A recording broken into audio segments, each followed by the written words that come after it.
बिस्मिल्लाहिर्रहमानिर्रहीम। एक दफा का जिक्र है कि एक छोटी से गांव में अहमद नाम का एक नौजवान रहता था। अहमद निहायत दीनदार और नेक इंसान था। वो हमेशा सच बोलता और दूसरों की मदद करता।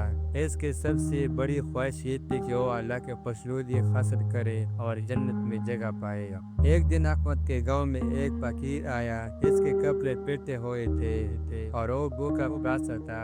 अहमद ने इसे अपने घर बुलाया, खाने को दिया और कुछ पैसे भी दिए ताकि वो अपने जरूरियात पूरे कर सके। फकीर ने दुआ देते हुए कहा, बेटा अल्लाह तुम्हें इस नेकी के बेहतर सलाह देगा। चंद दिन बाद अहमद बाजार जा रहा था कि इस रास्ते में एक बूढ़ी औरत मिली। वो बहुत परेशान लग रही थी। अहमद ने इससे पूछा, माँ जी क्या हुआ, आप इतनी फिक्रमंद क्यों है?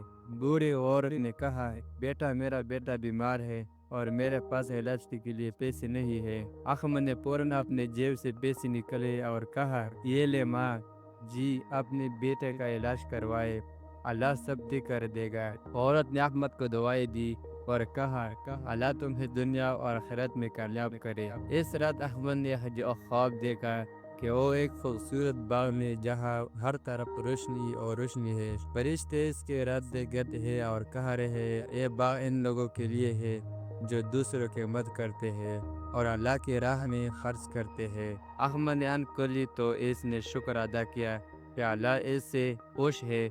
इसके बाद अहमद ने अपनी ज़िंदगी का हर लम्हा दूसरों की बुलाई और अल्लाह की रज़ा के लिए वक़्फ़ कर दिया। नतीजा, इस कहानी से हमें ये सबक मिलता है कि दूसरों की मदद करना और अल्लाह का फज़ल हासिल करने के लिए नेक अमल करना न सिर्फ दुनिया में इज़्ज़त का बायस बनता है बल्कि आखिरत भी हमारे कामयाबी का ज़रिया बनता है। वीडियो देखने के लिए बहुत शुक्रिया।